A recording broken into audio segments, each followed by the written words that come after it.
मसीह में प्रियो, आप सबको एक बार फिर से जय मसीह की। और आज हम एक वचन को देखने जा रहे हैं। वो वचन का विषय यह है कि बहुत सारे लोग उस वचन से कहते हैं कि देखो, ईश्वर मनुष्य के जैसा है, क्योंकि उसमें इस प्रकार लिखा है। और क्या लिखा है, आइए हम पहले उस वचन को पढ़ते हैं। मेरे पास है पवित्र शास्त्र बाइबल, जो कि आप देख सकते हैं, ये है पवित्र शास्त्र बाइबल। और मैं इसी बाइबल से आज आपको पढ़कर बताने वाला हूँ। तो इस वचन से बहुत सारे लोग कहते हैं कि ईश्वर का जो रूप है वो मनुष्य के जैसा है। उत्पत्ति उसका 1 अध्याय और उसका हम लोग 26 पद को देखेंगे। यहाँ पर इस प्रकार लिखा है, यहाँ लिखा है, फिर परमेश्वर ने कहा, हम मनुष्य को अपने स्वरूप के अनुसार अपनी समानता में बनाए, और वे समुद्र के मछलियाँ और आकाश के पक्षियों और घरेलू पशुओं और सारी पृथ्वी पर और सब रेंगने वाले जंतुओं पर, पृथ्वी पर जो रेंगते हैं, अधिकार रखे। तो मसीह में प्रियो, यहाँ पर आपको एक विषय को जरूर समझना चाहिए, क्योंकि ईश्वर ने कहा, आओ हम अपने स्वरूप और समानता में मनुष्य को बनाएं। अब एक होता है रूप, जैसे कोई सुंदर सी स्त्री, उसको हम बोलते हैं रूपवती। एक होता है स्वरूप, कि कोई है जो मेरी तरह है, मेरी तरह स्वरूप।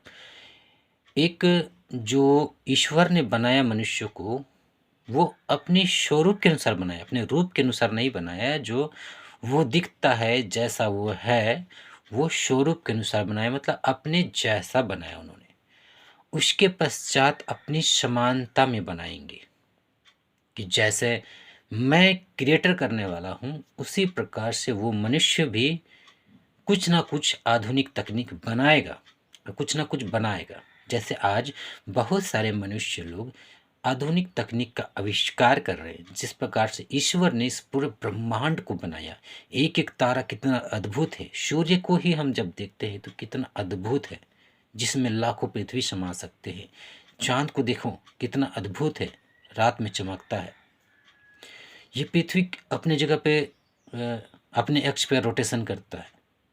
इसका एक नियम है जो बाइबल हमें बताती है कि वो नियम भी ईश्वर ने ही ठहराया है।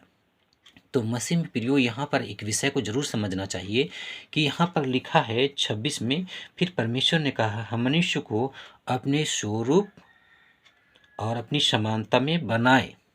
वहाँ पर उस टाइम पे बहुत सारे स्वर्गदूत थे। उन स्वर्गदूतों को वो कह रहा है कि आओ हम अपनी स्वरूप और समानता में बनाए।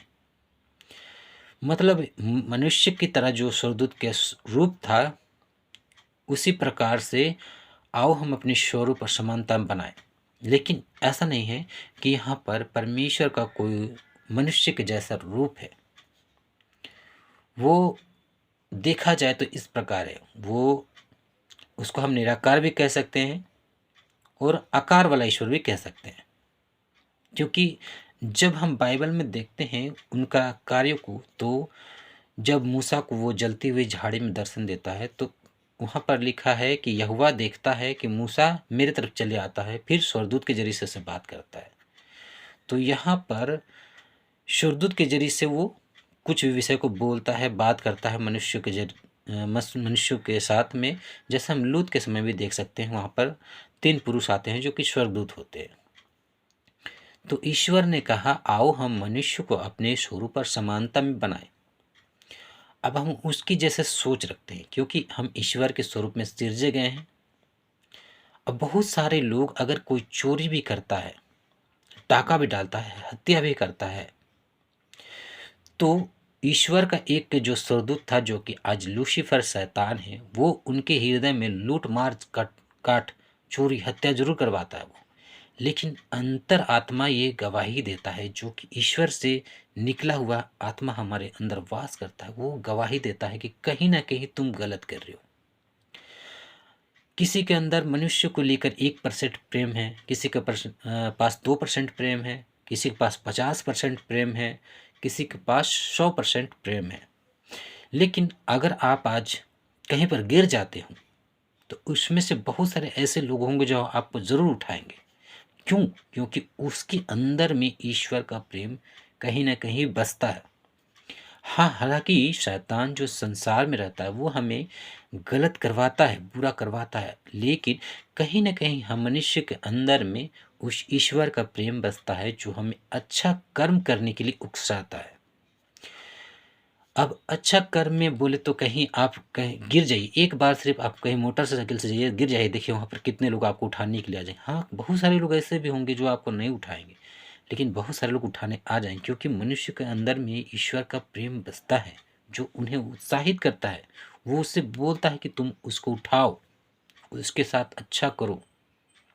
हाँ, संसार में एक शक्ति और है जो शैतान है, जो ईश्वर से ज़्यादा तो नहीं और बहुत ज़्यादा कम भी नहीं, कुछ ईश्वर जैसा ताकत रखता है, लेकिन ईश्वर के जैसा ताकत नहीं रखता है। थोड़ा ताकत रखता है क्योंकि ईश्वर ने जब उसे बनाया था तो वो उतना ही शक्ति दिया जितना कि उसे ज़रूरत है, अपने से ज़्यादा नहीं। लेकिन आज वो समझता है कि ये संसार मेरी मुट्ठी में है, मैं संसार को चला रहा हूँ। जिस प्रकार से रात होती है उस प्रकार से दिन भी होती है, जिस प्रकार से दिन होती है उस प्रकार से रात भी होती है। तो इस सृष्टि में दो ऊर्जा एग्जिस्ट करते हैं, एक नेगेटिव एक पॉजिटिव। पॉजिटिव एनर्जी गॉड का सकारात्मक ऊर्जा है जिसे हम हिंदी में सकारात्मक ऊर्जा कहते हैं। नेगेटिव एनर्जी शैतान है। अब ये दोनों ही सृष्टि में काम कर रही है। जैसे अगर हम दिन भर काम करते हैं तो रात में हमें सोने के लिए आराम चाहिए, उसी प्रकार से सृष्टि का नियम चल रहा है, क्योंकि दिन जिस प्रकार से जरूरत है उस प्रकार से रात की भी जरूरत है। तो आज शैतान हमारी परीक्षा लेता है और वो परीक्षा में हम पास होने के बाद हम सीधे ईश्वर के पास जाते हैं। तो इस सृष्टि में शैतान का भी कुछ ना कुछ काम है, जैसे नर को संभालना, लोगों को परीक्षा लेना। भले वो ईश्वर के विरुद्ध में चल रहा है लेकिन वो ईश्वर के लिए ही काम कर रहा है। वो जो भी कर रहा है वो समझ नहीं पा रहा भले, लेकिन वो काम तो ईश्वर के लिए ही कर रहा है। तो हम मनुष्य ईश्वर की समानता और स्वरूप में रचे गए हैं। जैसा ईश्वर क्रिएटर है उसी प्रकार से हम आज जहाज बनाए, मोबाइल बनाए, लैपटॉप बनाए, बढ़िया बढ़िया आधुनिक तकनीक का आविष्कार कर रहे हैं। हम वो सारी चीज़ बनाने की कोशिश कर रहे हैं जो हमारे बस में भी नहीं है, लेकिन हम बना रहे हैं क्योंकि हमारा ईश्वर इतना अद्भुत क्रिएटर है कि जिसका हम मुकाबला कर ही नहीं सकते। लेकिन हम कुछ ना कुछ तो हम बना ही रहे मनुष्य। तो मसीह में प्रियो हम समझ सकते हैं कि ईश्वर ने अपनी जैसा बनाया है। जैसा मैं क्रिएटर हूँ, जैसा मुझ में मैं लोगों में प्रेम रखता हूँ, जैसा मैं लोगों को भला चाहता हूँ, उस प्रकार से बनाया है। लेकिन थोड़े बहुत ये बात है कि शैतान हमें भरमाता है और हमसे गलत करवाता है, अच्छा कर्म करने से रोकता है, ताकि वो नहीं चाहता है कि हम ईश्वर के जैसा काम करें और ईश्वर के स्वरूप में काम करें, बल्कि वो चाहता है कि मेरे जैसा काम करें। तो मसीह में प्रियो यही सारी बातें हैं कि हम ईश्वर के स्वरूप में रचे गए हैं। ईश्वर अगर मेरी दृष्टि में देखा जाए तो मैं समझता हूँ कि वो निराकार है, लेकिन जब उसका कोई काम करना होता है तो आकार स्वरूप वो धारण कर लेता है। तो अगर आप मेरे इस बातों से सहमत है तो हमारे चैनल को ज़रूर सब्सक्राइब कीजिए, वीडियो को लाइक कीजिए। अगर आप हमसे कुछ बात करना चाहते हैं तो कमेंट सेक्शन में कमेंट कीजिए। मिलते हैं अगले वीडियो में। ईश्वर आपको आशीष दे।